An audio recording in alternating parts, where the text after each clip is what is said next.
Welcome back. Well, cyclists are being called to join the 2022 Ride for Autism Awareness campaign on Wednesday. The ride helps educate communities about the condition. This year's initiative will be held in 5 countries, with all participants expected to ride, walk or cycle on the same day. So for more on this, we're joined now by Bokang Mukhatle, who's from the non-profit organization Bua Pa Musadi, which is an organization that actually assists with the ride in South Africa. Thank you so much, Bokang, for your time this morning. A very good morning to you. Now, yours is a very personal account, because you're personally involved in raising awareness against or for autism, because you've got a child who was actually diagnosed with autism. Let's talk a little bit about that experience for you as a mom. I'm sure it must have come from as a place of shock and as a place of disbelief, but talk to us a little bit about your experience. When I found out that my daughter might have autism, I didn't know what autism was. And I had to do research, like Google what autism is, what are the next steps, what do I do to help my daughter. And that was a very difficult time for me and my family, because my daughter is the first grandchild. Nobody knows what to do, and it's the only child, and we couldn't compare her with anyone, any other child, because I, as a first-time mother, I did not know what autism is and what to do next. So with the help of going to the doctor that said to me, your daughter might be autistic, this is what you need to do. So we had to rule out every single thing first before they can diagnose her. So, for example, we had to do a hearing test with an audiologist to check if she can hear. And then once we find that, okay, then we had to do another test, and it's all specialist and it's all very expensive. So it took a while. There was procedures in between and all of that, and we only got to diagnose her at the age of 4.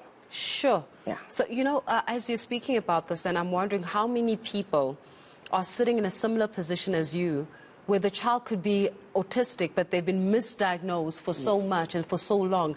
I just want us to talk a little bit about what it is, and from the specialists, from, as you're saying, you have to do your own research with it. If somebody's listening to this conversation saying, but like, what is it exactly?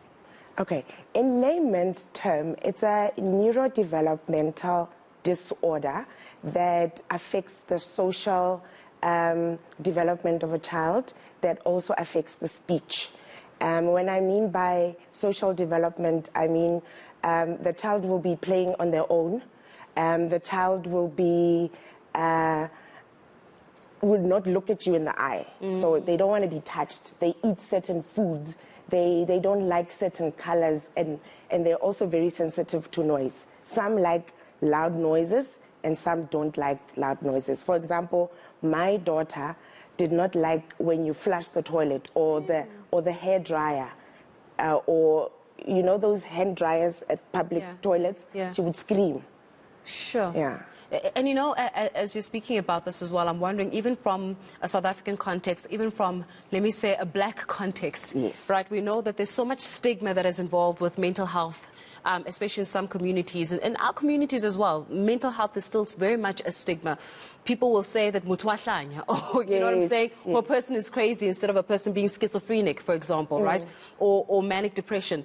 How did you break the boundaries of stigma in your family? As you're saying that this is your first child, this is the first granddaughter, and now you have to deal with the fact that the child is autistic, and then there's the issue around relatives and grandparents and the greater community who will view the child as different.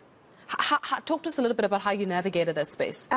With the support of my parents, luckily my parents are retired teachers, so they have kind of met with children like that, but they had no idea before in their experiences. So my parents' support was very, very crucial in this whole experience, because they were very supportive. They would ask me questions and say, we know you are researching about this. What do we do when your daughter cries for about an hour? Yeah. And then I would say, I don't know. Try what you need to try, or I would tell them what I tried the last time and it worked. But sometimes what you tried yesterday is not going to help today. Sure. So with the rest of my family, some understand, some do not understand. The community thought that my child is too spoiled.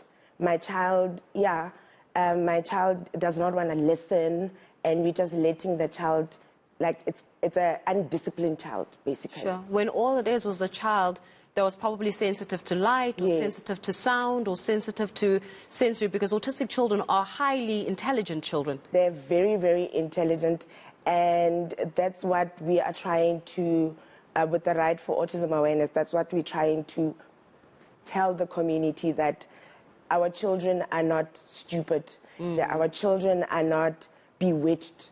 It's not demon possession. It's not that the ancestors are fighting over the children. Isn't it funny how we still think like that? That it's actually demon possession, or the ancestors are fighting, or the child has got something wrong. It's just autism. Yes. So I usually say it's not a disability, it's a different ability. Yeah. Well, a highly sensitized, different, highly intelligent, different ability. Yes. But I want us to labor on the point around the walk and the cycle itself. Talk to us a little bit about the cycle campaign. How do we get involved? Okay. We've got a bank account. If you want to donate, you can donate to our bank account. It's on the poster. I don't know the bank account number by heart. Nobody knows bank accounts by heart, darling. That's fine.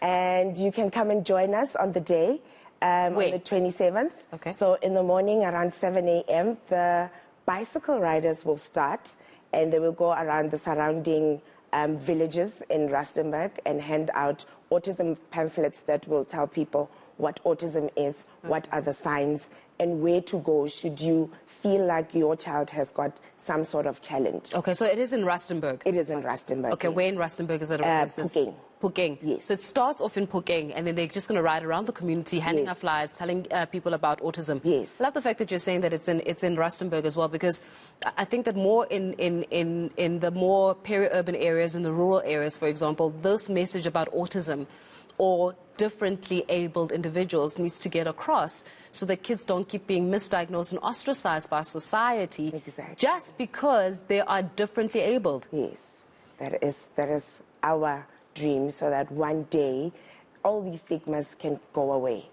Just like how when HIV started, it was such a big thing. Now when somebody says to you, I'm HIV positive, you don't even react anymore. Absolutely. So we want to get to that point where when somebody says, I have autism, and then you go, oh, okay, and then we move on. Yeah. If there are parents, especially for parents, because as you're saying, what works today does not work tomorrow. Yes. And I would imagine that there's so much patience that is required when you are raising an autistic child. There's a lot of patience that's there, a lot of understanding, a lot of empathy. If there's a parent that's listening to you right now, and the beauty about it is that you can give a first-hand experience and account for this, how do you advise parents that are facing the very same situation where they actually are at their wits' end? They don't know what to do next. How do you advise a parent? I would advise a parent to go for therapy themselves. I go to therapy myself. I still do till today. At least every 3 months, I go and see my psychologist. Mainly because every day in my life is a different day.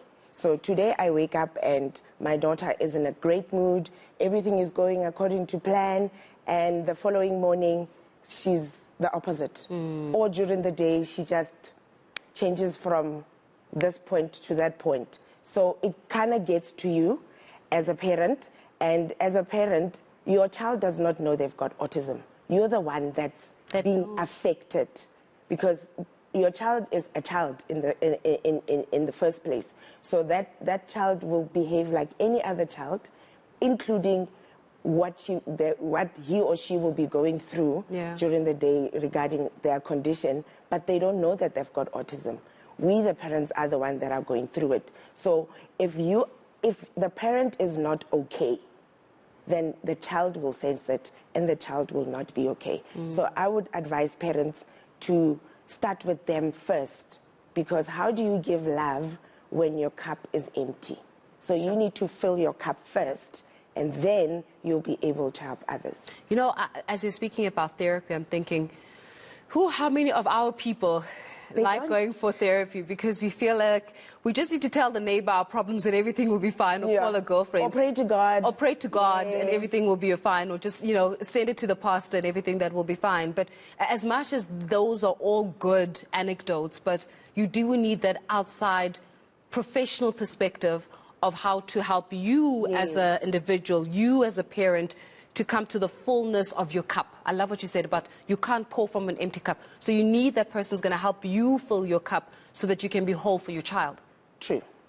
And that's what helped me become the person I am today, because from a professional point of view, they made me look at things differently, number one. And secondly, you get tips on what to do at home or what to do when you're driving, because mostly our children are very fidgety. They don't want to sit in a small space for a long time. So, for example, when you're traveling for a long distance, then it could be a problem.